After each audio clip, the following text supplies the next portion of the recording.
Gloria a Dios.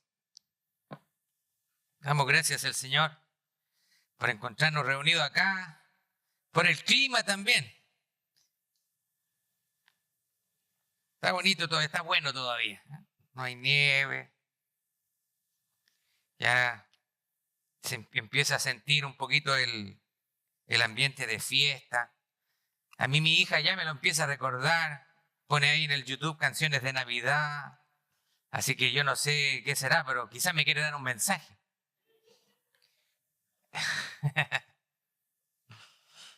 Bueno, quiero contarles que el día de ayer tuvimos un maravilloso tiempo en la conferencia de matrimonio. ¿Cuántos se gozaron ayer?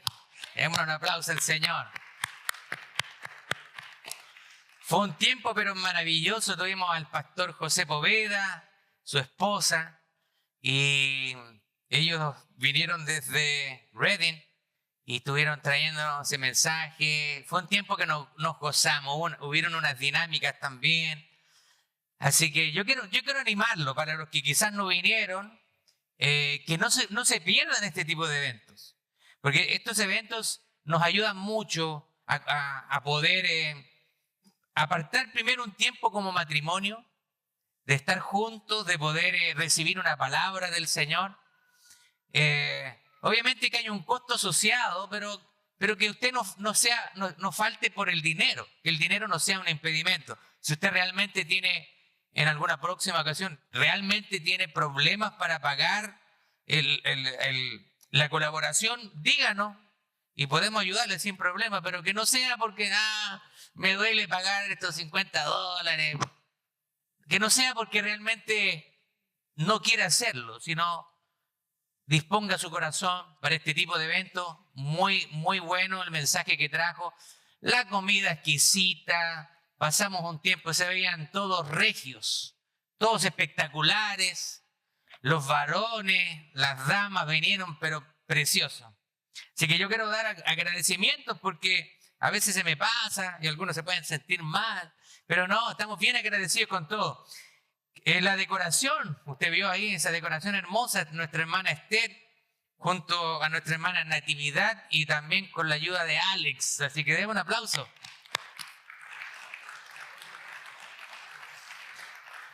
La comida deliciosa hecha por las manos de nuestra hermana Hilda Serrón.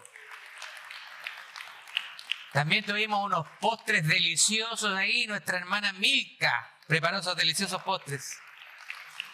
También tuvimos dos señoritas muy serviciales que estuvieron ayudándonos a las mesas. Nuestra hermana Silvanita y Melanie. Gracias por estas señoritas que estuvieron de voluntaria. Nuestro hermano Isaías también, viendo la parte técnica ahí, nos visitó también Wilito con Juliana en la parte de alabanza. Y también en el cuidado de niños, no estaban acá con nosotros porque estaban cuidando a los niños. Tuvimos nuestra hermana Jackie Salazar y Emily también. Gloria a Dios por estas hermanas que se pusieron en las manos del Señor. Bueno, y también, a veces yo no lo menciono porque lo doy por hecho, porque siempre estamos involucrados, pero mi esposa también. Mi esposa tuvo mucho que ver en la organización, siempre anda pendiente. Se me pasa algo, ella es el recordatorio, así que no, realmente las cosas que hacemos muchas veces, mi esposa es la gran responsable de toda la organización. Yo puedo mirar un poco más el macro, pero ella mira lo micro. Ella ve, pone atención al detalle, así que gracias al Señor también por mi esposa. Bien, así que yo lo quiero animar. Ya me estaba diciendo un hermano, los hermanos quedaron bien entusiasmados y estaban preguntando si se puede hacer esto de manera más frecuente. Así que, pero ¿por qué no? Vamos por lo menos quizás una vez al año que podamos tener este tipo de eventos. Hace años que no lo habíamos tenido y tuvimos algunas dificultades, pero mire, gracias al Señor que pudimos tener este tiempo y fue realmente un lindo tiempo. Yo me lo gocé todo. Bien, vamos a continuar en nuestra serie en el libro de Primera de Tesalonicenses. Así que yo le voy a estar pidiendo a usted que por favor pueda abrir su Biblia en Primera de Tesalonicenses. Vamos a estar viendo el capítulo 5 el día de hoy. El capítulo 5 el día de hoy. Así que, por favor, póngase en pie. Vamos a leer versículos 1 al 4 del capítulo 5. Dice así la palabra del Señor. Pero acerca de los tiempos y de las ocasiones, hermanos, no tienen necesidad de que les escriba, porque ustedes mismos saben perfectamente bien que el día del Señor vendrá como ladrón de noche. Cuando digan paz y seguridad, entonces vendrá la destrucción de repente sobre ellos, como vienen los dolores sobre la mujer que da a luz, y de ninguna manera escaparán. Pero ustedes, hermanos, no están en tinieblas, como para que aquel día los sorprenda como un ladrón. Padre, en el nombre de Jesús, tu palabra es leída y te pedimos, Señor, que tu Espíritu Santo nos ayude a darle la exhortación y que podamos abrir nuestros corazones para lo que tú tienes para cada uno de nosotros. En el nombre de Jesús. Amén. Toma asiento, por favor. El sermón del día de hoy se titula El Día del Señor. El Día del Señor. Bueno, hemos nosotros estado navegando a través del libro de Primera de Tesalonicenses. Recuerde que la iglesia de Tesalónica era una iglesia nueva, había sido plantada por el apóstol Pablo y era una iglesia relativamente nueva, con nuevos creyentes. Y nosotros hemos podido navegar por cada uno de los capítulos y primero, si lo podemos dividir el libro, podemos decir que la primera parte del capítulo 1 al 3 es cuando las pruebas llegarán. Pablo les estaba advirtiendo, hermanos, no se desanimen, van a haber dificultades, van a haber pruebas. En el capítulo 4, Pablo les está hablando acerca de las tentaciones. Las tentaciones van a llegar a la vida del creyente. Y en el capítulo 4 y 5, si podemos resumirlo, es que Jesús volverá. ¿Hay esperanza? Nosotros tenemos que vivir esperanzados y enfocados en que Cristo viene por nosotros. Déjeme contarle una historia antes de pasar el texto. Durante el año 1965 se produjo un gran apagón en la ciudad de Nueva York. Usted sabe que Nueva York es una gran metrópoli, una ciudad que tiene millones de habitantes. Así que millones de habitantes quedaron a oscuras. En medio del caos, un hombre que trabajaba en una planta eléctrica logró mantener encendida una pequeña linterna en su taller. Pronto, los vecinos comenzaron a acercarse a su luz para orientarse y no tropezar. Y en medio de la oscuridad, una sola luz marcaba la diferencia. De la misma manera, Pablo nos enseña en este capítulo que los creyentes deben brillar en medio de la oscuridad moral y espiritual de este mundo con la luz que reflejamos de Cristo. Mientras el mundo vive en tinieblas, vive de manera en ignorancia, vive sorprendido, ebrio y destinado al juicio. Los cristianos nosotros somos llamados a vivir en la luz. Somos llamados a vivir conscientes de la realidad, en sobriedad, estando expectantes de la venida de Cristo y seguros en nuestra salvación. La semana pasada, si usted se acuerda, nosotros hablamos de un evento que se llama el rapto, ¿ya? La parusía, harpazo, el rapto, cuando nosotros somos raptados, llevados, cuando Jesús venga por nosotros. En inglés le dicen caught up, que son tomados violentamente. Ese es el rapto de la iglesia, cuando nosotros salgamos a recibir al Señor en las nubes y nuestros cuerpos sean transformados y glorificados. Dijimos que el rapto es algo que nos debe llenar de esperanza a los creyentes, ya que es una promesa que no podemos, es una promesa de que podemos vivir con esperanza mientras esperamos. Nosotros estamos esperando el retorno de Jesús, pero mientras tanto, mientras Él viene, nosotros tenemos que vivir con esperanza, con tranquilidad, no teniendo miedo a la muerte. La semana pasada les hablé que muchas personas a veces temen a la muerte, pero la muerte llega a cualquier edad. Los niños mueren, bebés mueren, jóvenes mueren, adultos y ancianos mueren. Pero el texto de hoy, yo diría que si nosotros somos honestos con el texto, no aplica tanto a nosotros como creyentes. Está hablando del día del Señor y usa diferentes pronombres. Por ejemplo, el texto usa los pronombres ustedes o nosotros para referirse a los creyentes. Pablo, cuando le habla a los creyentes, ustedes o nosotros. Pero también hace una diferencia cuando habla de ellos. Y cuando está hablando de ellos, se está refiriendo a la gente que no tiene a Dios, a la gente incrédula. Así que ustedes o nosotros somos los creyentes y ellos son los incrédulos, aquellos que no tienen a Cristo. Miren, hay un cuadro ahí en pantalla y ese cuadro nos muestra en términos generales la posición premilenialista dispensacional. Ya, ese es, usted quizás, ¿qué está hablando el pastor? Está hablando en lengua, no le entendí nada. Bueno, hay diferentes posiciones en cuanto a la escatología. Usted sabe que, y en esto tenemos que ser también honestos y no ser dogmáticos. Hay gente piadosa en diferentes posiciones teológicas. Así que esto no es para que nos peleemos, para calentar los ánimos, apasionarnos. No, la venida de Cristo se produce aquí, la bestia, que el jinete, la marca de la bestia, el anticristo y todas esas cosas. No es para que nos pongamos a pelear con eso, pero es para que tengamos esperanza. Hay diferentes posiciones con respecto a esto, pero todas las posiciones concuerdan en una cosa: que Cristo viene a buscar a la iglesia.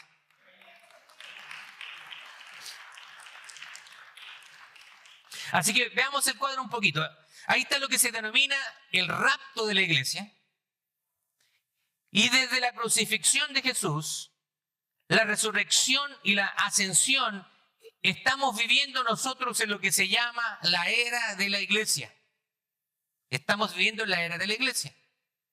Y la era de la iglesia concluirá con el rapto de la iglesia. Eso es antes de un periodo de 7 años de tribulación que va a venir a la tierra. Durante esos 7 años ya los cristianos, los creyentes ya no estaremos aquí en la tierra, van a quedar los incrédulos. Ahora, también dentro de la posición premilenialista dispensacional, hay algunos que creen que los creyentes vamos a ser arrebatados en algún punto intermedio, probablemente entre 3 a 3 años y medio. Eso se llama mid-tribulacional, o sea, en medio de la tribulación. Y siendo honesto, creo que yo me inclino bastante en esa posición. Después de esos 7 años de tribulación, viene la segunda venida de Cristo. Ahora, los premilenialistas no le llamamos al rapto la segunda venida porque Cristo no pisa la tierra. Los creyentes salimos a recibir al Señor en las nubes, pero en la segunda venida Jesucristo pisa la tierra, viene ya a juzgar a las naciones. Ahí a establecer lo que se llama el reino milenial. Después de eso el juicio del gran trono blanco, y va a haber cielo nuevo y tierra nueva. Y la Biblia nos habla de la nueva Jerusalén, ¿cierto? Cuando dice calles de oro, mar de cristal, va a ser una creación nueva. Dice que esta tierra va a ser destruida, va a ser totalmente destruida. Pero nosotros, los creyentes, no seremos destruidos. Nosotros, los creyentes, estamos esperando que Cristo venga por nosotros. Y cuando Cristo aparezca en las nubes, a la final trompeta, va a sonar una trompeta, todo ojo lo verá, y los creyentes vamos a ascender al cielo mientras vamos transformados en un cuerpo nuevo. Dice la palabra de Dios que los muertos en Cristo resucitarán primero.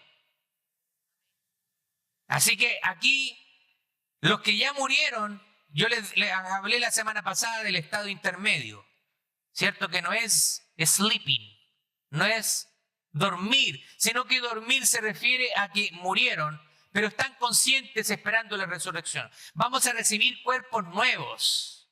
Así que yo no sé cómo va a ser eso, la verdad, pero sé que va a ser un cuerpo incorruptible, un cuerpo que no se va a enfermar, no nos vamos a cansar, no se va a envejecer. Porque hoy en día, seamos honestos, ¿quién quiere envejecer? Nadie quiere envejecer. Nadie. Usted ve a los artistas de Hollywood y siempre los ve jóvenes. Siempre. ¿Y porque tienen dinero? Porque pagan cirugías, se estiran la piel, ¿cierto? Se pagan extracciones de grasa abdominal. Usted los ve ahí, siempre jóvenes. Y usted ve personas de 50, 60 años y parecen como de 30. Hay una obstinación en este tiempo por el cuerpo. Pero el cuerpo se va envejeciendo. Nos vamos envejeciendo, nuestro cuerpo va cambiando. ¿Cierto? Cuando yo conocí a mi esposa y ella me conoció a mí, hace bastantes libritas atrás, que me entenderá. Varios kilitos atrás. Yo tenía menos kilos, tenía mi pelo negro. Entonces ya me casé, después me empezó a salir el pelo blanco aquí. Empecé a pastorear y se me puso el otro pelo blanco para acá. El cuerpo se va envejeciendo.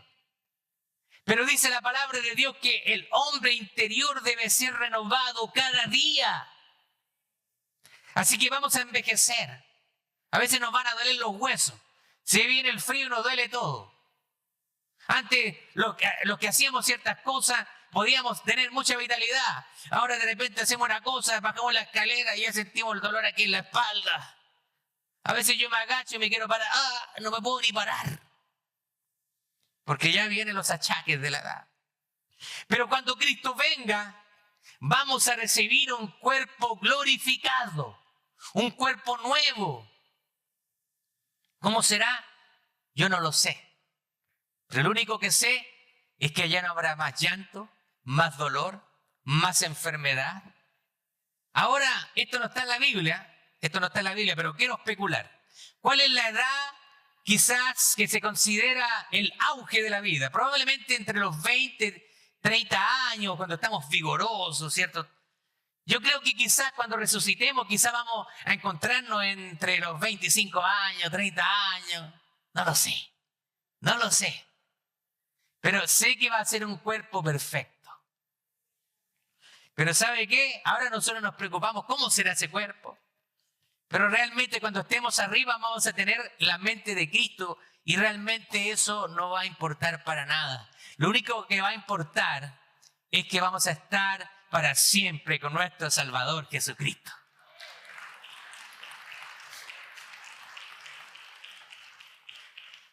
Ahora, actualmente nosotros nos encontramos, como le decía, viviendo lo que es la era de la iglesia. Vemos que después del rapto vendrán una serie de acontecimientos terribles a la tierra, lo que se llama el periodo de la gran tribulación.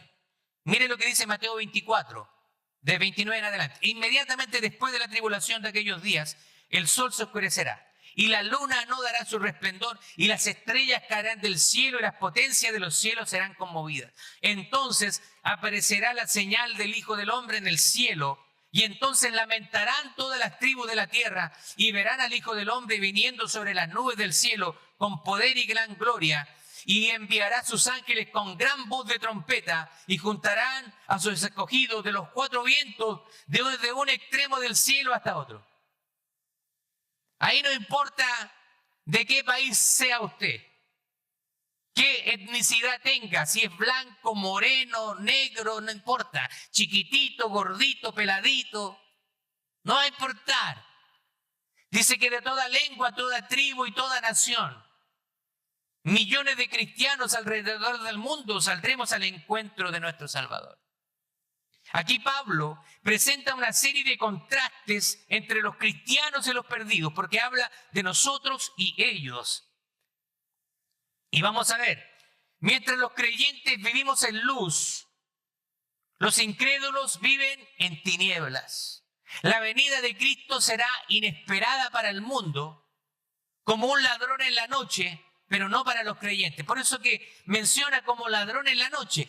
Cuando un ladrón viene a robarle, usted no está preparado.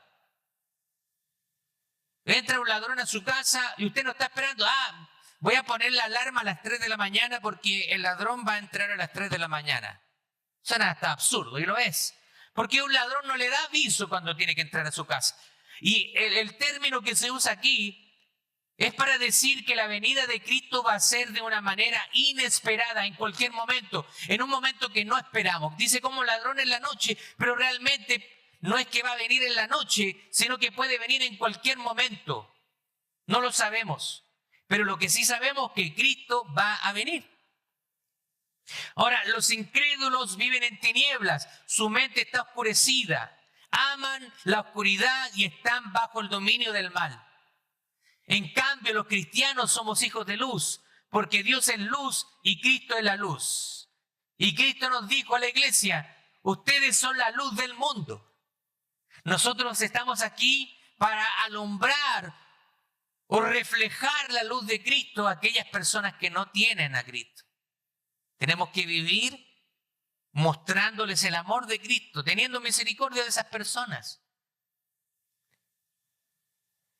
Antes vivíamos en oscuridad, pero ahora pertenecemos al día, como dice acá. Por eso debemos vivir en luz y estar preparados para su venida. Vamos al texto. Primero, vamos a ver una serie de contrastes. Y el contraste primero es conocimiento versus ignorancia. Versículos 1 y 2.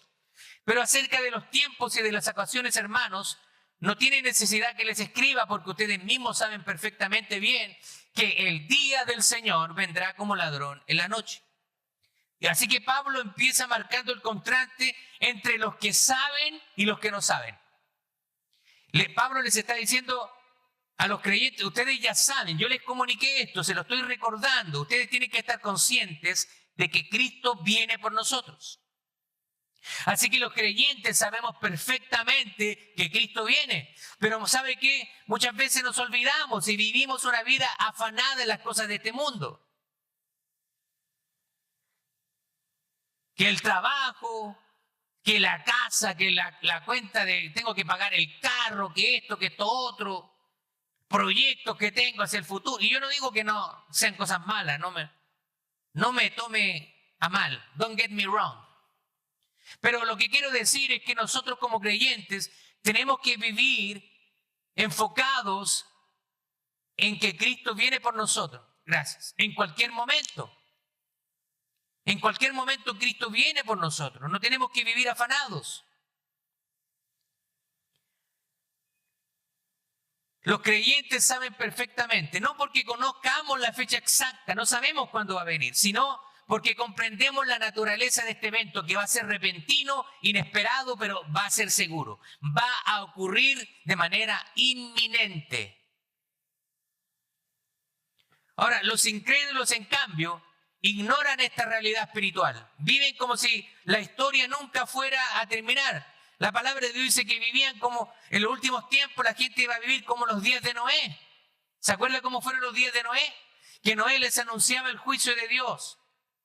Les anunciaba el juicio de Dios y todos no agarraban a este viejo que está construyendo este arca y lleva 20 años, 30 años, 100 años construyendo un arca y no llueve. Yo creo que se burlaban de Noé. Así como hoy en día también mucha gente se burla de los cristianos. Estos cristianos más de 2000 años predicando que Cristo viene y aquí estamos, Cristo no viene. Pero llegará el día en que seremos arrebatados. Y todos ellos que no creyeron se quedarán aquí sufriendo. El mismo Señor habla de cómo estarían las personas en los tiempos finales. Mire, Lucas 17, 26 dice, como los días de Noé, así también serán los días del Hijo del Hombre. Comían, bebían, se casaban y se daban en casamiento. O sea, la gente vive su vida normal, lo que quiere decir. Hasta el día en que entró Noé en el arca y vino el diluvio y los destruyó a todos. Asimismo, como sucedió en los días de Lot, comían, bebían, compraban, vendían, plantaban, edificaban.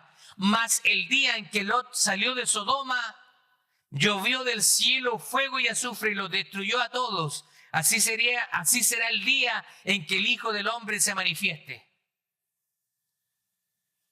Así que aquí hay algo interesante. Vamos a hablar del el día del Señor. El día del Señor. En el Antiguo Testamento esta expresión aparece en los profetas. Y especialmente para hablar del juicio de Dios. Así que cuando habla el día del Señor, se está refiriendo del juicio de Dios. Aparece en el Antiguo Testamento como unas 16 veces y en el Nuevo Testamento aparece 6 veces. No tengo tiempo para mostrarle todos los pasajes, pero en la Biblia, en total, el día del Señor aparece 22 veces de manera aproximada. El día del Señor apunta a un tiempo de juicio divino y no debemos nosotros entender el día del Señor como un día específico, sino que puede abarcar un periodo de tiempo. Puede referirse a un lapso de tiempo. El creyente no teme ese día porque sabe que su esperanza está en Cristo, pero el incrédulo ignora el día del Señor. Para él será sorpresa y va a ser terror cuando venga. Nuestros familiares, nuestros amigos que no nos escuchaban cuando nosotros les predicábamos el Evangelio, y ese día que venga el rapto, millones y millones de cristianos desaparecerán de la tierra, y los que quedan acá, ¿y dónde están?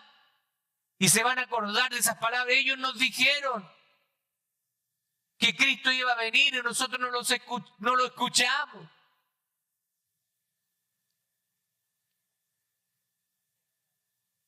Así que yo quiero hacerle una pregunta. ¿Estamos viviendo con el conocimiento que tenemos? O sea, usted sabe que Cristo va a venir, pero ¿está viviendo para Cristo? ¿O está viviendo como un incrédulo? Porque hay creyentes que viven como incrédulos. La Biblia le habla, los denomina creyentes carnales. Están los creyentes espirituales y los carnales. Y a veces los creyentes carnales, uno como que no los diferencia con los incrédulos. Es difícil. Se parecen bastante. A veces uno, no sé si te dice que es cristiano, pero no sé. Vive como un incrédulo. Usted tiene que ser como aquellos creyentes espirituales que vive en el Espíritu. En Gálatas capítulo 5 habla de esos contrastes. Los que viven en la carne y los que viven en el Espíritu. Saber que Cristo volverá debe movernos a una vida santa y no a la indiferencia. A buscar la santidad, a apartarnos de las cosas que no son convenientes. La palabra de Dios dice, todo me es lícito. O sea, puedo hacer cualquier cosa, pero no todo me conviene. Hay cosas que no me conviene hacer. Es mejor apartarse de eso. Usted tiene la libertad de elegir. Hay cosas que no nos edifican realmente. Usted tiene que evaluar todo con la palabra de Dios. Hay cosas que usted puede hacer, pero cosas que no le conviene hacer. Le voy a dar un ejemplo. Usted puede diferir de mí y lo respeto, pero le voy a dar un ejemplo. En mi familia, nosotros tenemos prohibido ver películas de terror. Porque no es algo que nos edifique. Por el contrario, cuando usted pone a verse una película de terror, hay algo que cambia en el ambiente espiritualmente hablando. Porque usted está abriendo puertas al enemigo para que después los niños tengan pesadillas, sueñen. Así que eso es algo que es permitido. Podríamos ver películas de terror, pero yo pienso que no es algo que me edifica. Y no veo ese tipo de películas. Mire lo que dijo A.W. Tozer. El conocimiento de la verdad no es para llenar la mente, sino para transformar el corazón. ¿Se da cuenta? La palabra de Dios, el conocimiento, debe llenar, no es para llenar nuestra mente, sino debe transformar nuestro corazón. Vamos al tercer punto. El contraste es expectativa, nosotros, versus la sorpresa de los incrédulos. Versículo 3 dice, cuando digan paz y seguridad, entonces vendrá la destrucción de repente sobre ellos, como vienen los dolores sobre la mujer que da a luz y de ninguna manera escaparán. ¿Cuántas mujeres aquí han estado embarazadas? Muchas. Y usted estaba esperando, le dicen, mire, usted va a dar a luz más o menos en esta fecha. Y a veces el bebé se adelanta o viene después. Usted no sabe.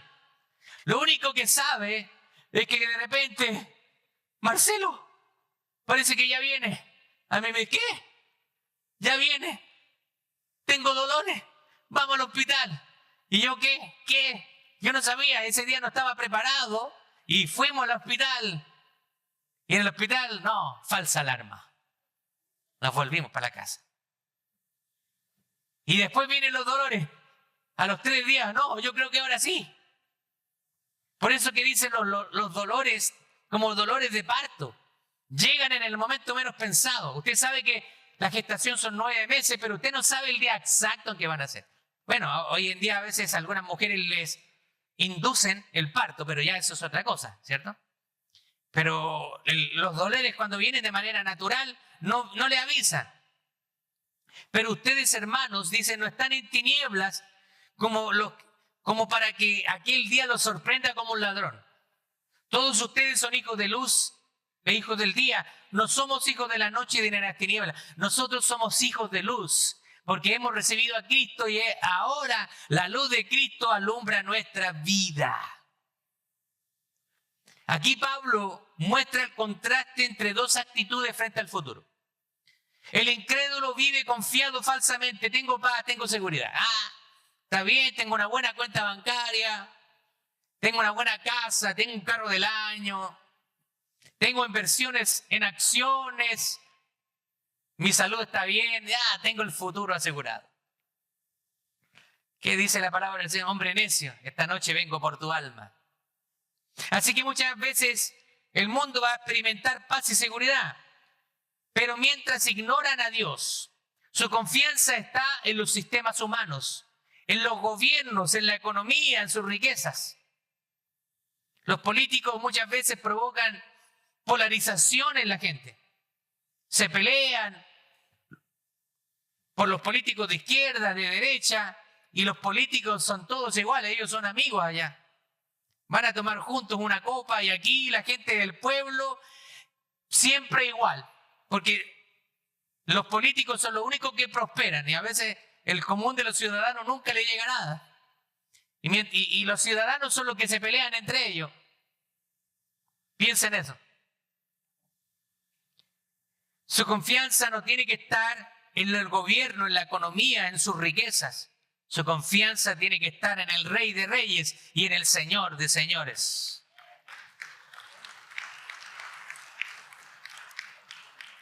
El creyente vive con expectativa, es hijo de la luz, vive alerta, consciente de la realidad espiritual, con un enfoque en las cosas celestiales. Los hijos de luz no somos sorprendidos porque vivimos preparados, sabemos que Cristo va a venir. Y no significa que conozcamos el cuándo, sino que estamos vigilantes y vivimos de manera fiel al Señor. Mire, para pensar, vivimos en una sociedad que busca tranquilidad sin Dios. Pero la verdadera paz solo viene de Cristo. No hay nada que te pueda dar paz a tu alma. Solamente Cristo puede dar esa paz que necesitamos cada persona. La diferencia entre ser sorprendido o estar preparado no es el conocimiento del calendario o de los tiempos, sino la comunión con el Señor cada día. Vamos a pasar al otro contraste. Soberbia y embriaguez. Por tanto, no durmamos como los demás, sino vigilemos. Seamos sorbios. Estamos sorbos, ¿cierto? Cuando estamos conscientes. Y seamos sobrios, o sea, sobriedad y embriaguez. Me parece que ahí me equivoqué. Es sobriedad, no es soberbia. Es sobriedad. Significa que usted está atento. Porque los que duermen de noche duermen y los que se emborrachan de noche se emborrachan, pero nosotros que somos del día seamos sobrios, vestidos de la coraza de la fe y del amor y con el casco de la esperanza o el yelmo de la salvación. Así que nosotros vivimos en sobriedad, en conocimiento, en atención, mientras otros viven en embriaguez. Y Pablo pasa del conocimiento al comportamiento, porque hay el contraste ahora entre la embriaguez espiritual del mundo y la sobriedad del creyente. El incrédulo duerme y se embriaga, símbolo del descuido, orgullo y placer temporal. Pero el creyente vela y se mantiene sobrio, vive con dominio propio, con fe, con esperanza y con amor. La embriaguez espiritual representa a aquellos que viven centrados en sí mismos, ciegos ante la realidad eterna. No, después de esta vida no hay nada, me muero, así que tengo que disfrutar ahora. En cambio, la sobriedad del creyente se viste de las tres virtudes: la fe, la esperanza y el amor. Ahora, ser sobrio no es vivir con miedo, sino con propósito. No permitas que el entretenimiento, el materialismo y el orgullo adormezcan tu alma. La fe nos protege, el amor nos impulsa y la esperanza nos sostiene. Así que yo quiero animarte a que no te afanes con las cosas de este mundo. No pongas nunca en riesgo tu comunión con Dios. La comunión con Dios no puede estar en riesgo jamás.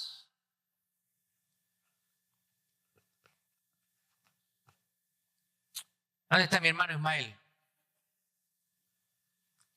Me voy a tomar la atribución y quiero contar algo.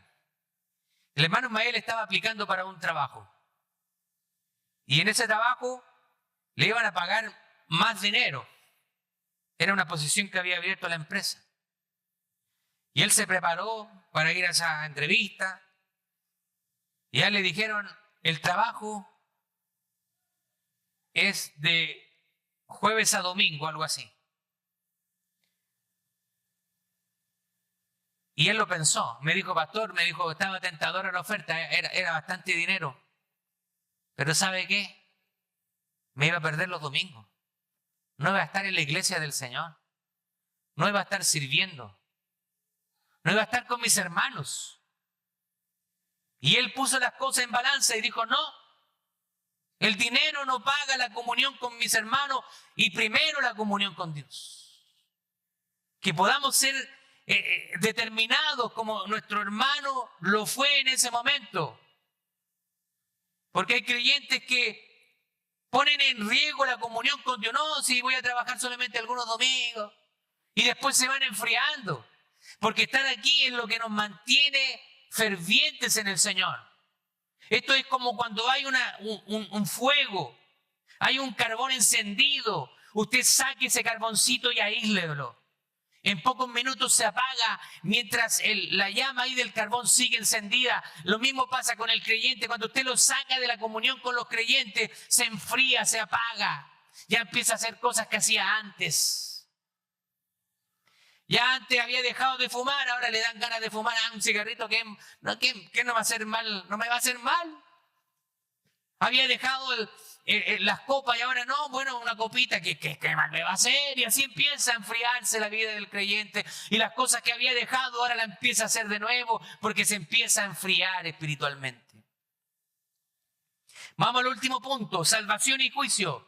El contraste entre los creyentes que somos salvados y el juicio de los incrédulos.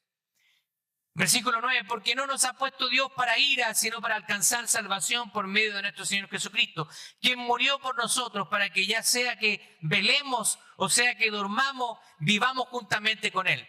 Por lo cual, anímense los unos a los otros y edifíquense los unos a los otros, así como ya lo hacen. Así que este es el clímax del pasaje, lo más importante, en el contraste entre el destino del creyente y el destino del incrédulo. El creyente verdadero está destinado a salvación, no a la ira. Jesús llevó la ira de Dios en la cruz. Él pagó el precio, la ira de Dios fue sobre Él. Él, aunque fue sin pecado, se hizo pecado. Se hizo maldición por nosotros para pagar el precio de la vida eterna. El incrédulo enfrentará el juicio en el día del Señor porque rechazó al Salvador. Estarán al frente del trono del Señor. Pero mi abuelita iba a la iglesia, mi esposa iba a la iglesia, ella oraba por mí. Y el Señor le va a decir, la decisión era personal. No sirve que tu abuelita, que tu papá, tu esposa haya ido a la iglesia. Ella está aquí ahora, pero tú ahora apartados de mí, hacedores de maldad. A la gente que rechace a Cristo, Cristo los va a rechazar también. Ahora, la palabra de Dios dice que Dios no quiere que nadie se pierda, sino que todos procedan al arrepentimiento. Así que Dios es Dios santo. La paga del pecado es la muerte. Pero Dios nos está dando la oportunidad de arrepentirnos ahora en vida y tomar una decisión por Él. Pablo termina, por lo cual dice, anímense unos a otros y edifíquense unos a otros. Tenemos que ser esos creyentes que nos animemos. Que si usted no ve a alguien que vino hoy día, dele una llamadita. Preocúpese de él. No veo a mi hermano Jorge aquí. Estuvimos orando en la oración. Los que venimos a la oración estuvimos orando por nuestro hermano Jorge, por nuestra hermana Silvia. Siempre estamos orando por los creyentes. Probablemente nos estén mirando ahí por el Facebook. Les amamos. Si usted ve a alguien que no está acá, dele un texto. Te extrañé en la iglesia. Dios te bendiga. La esperanza del creyente no se basa en nuestro mérito, sino en la obra completa de Cristo. La cruz transforma nuestro destino del juicio a la vida eterna. Así que, así como una pequeña linterna puede guiar a muchos en medio de un apagón, así también los creyentes deben reflejar la luz de Cristo en medio de un mundo que está en tinieblas. Y Pablo nos muestra 4 verdades grandes que contrastan y que definen nuestra identidad. Primero, el conocimiento en lugar de la ignorancia, porque sabemos que Cristo va a volver. Estamos en expectativa y no en sorpresa, porque preparados, estamos expectantes. Segundo, vivimos en sobriedad en lugar de embriaguez, porque vivimos con dominio propio. Y por último, vivimos en salvación en vez de juicio, porque vivimos con la esperanza de la vida eterna. Quiero darle algunos puntos para que se lleve a casa esta tarde. Primero, viva con gratitud, preparado y no asustado. Cristo viene, no tiene que ser algo que nos asuste, sino algo que nos dé esperanza. Cristo no viene para destruirte, sino para completar la obra en ti. Los creyentes van a estar aterrados, pero no, los incrédulos van a estar aterrados, pero los creyentes vamos a estar expectantes y felices cuando venga Cristo. Segundo, sea luz donde hay tinieblas.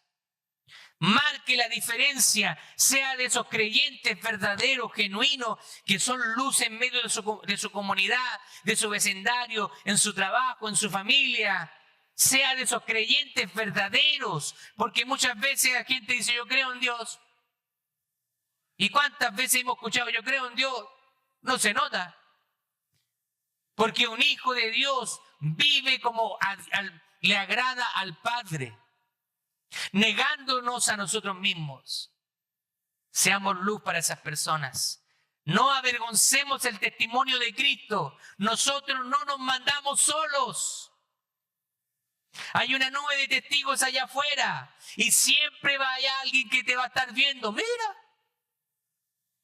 Mira ese hermanito, el hermanito el que va a la iglesia ya tintado. ¿Y qué anda haciendo aquí? Y mira, yo lo vi el domingo ahí levantando las manos al Señor y mira cómo se comporta. Tenemos una nube de testigos, así que cuide su testimonio. Y por último, sea de ánimo y de edificación a otros viviendo en comunidad. Así que esas personas que dicen, no necesito ir a la iglesia, dígale mentira del diablo. Porque en Hebreos capítulo 10, verso 25 dice, no tengan como algunos tienen por costumbre de no congregarse. Así que cuando alguien le diga, no necesito ir a la iglesia, mentira del diablo. La Biblia dice que tenemos que congregarnos, porque Tenemos que vivir en comunidad para edificarnos, para animarnos mutuamente. Es necesario, porque aquí es donde nosotros recobramos fuerza para seguir cada semana viviendo nuestra vida y reuniéndonos como el pueblo del Señor, alabando y glorificando juntos a Dios. La esperanza cristiana no se guarda, se comparte. Yo no sé si usted ha hecho una decisión por Cristo. Yo no conozco la vida de cada uno de ustedes. Pero si alguien de aquí no le ha entregado su vida a Cristo, yo quiero en este momento darte la oportunidad que tú hagas una decisión. ¿Qué significa entregarle su vida a Cristo? Vamos al libro de Juan, capítulo 1, verso 12. Esto ya no está en mis notas.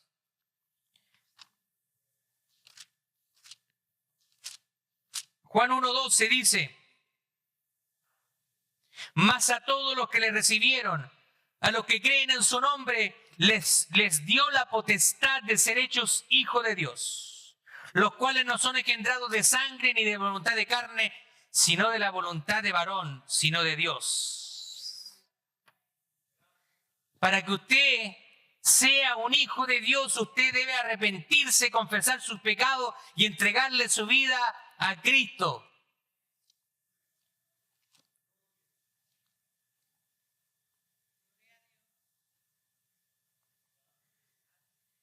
Dice Romanos 10:9: si confesares con tu boca que Jesús es el Señor y creyeres en tu corazón que Dios le levantó de los muertos, serás salvo. Porque con el corazón se cree para justicia, pero con la boca se confiesa para salvación.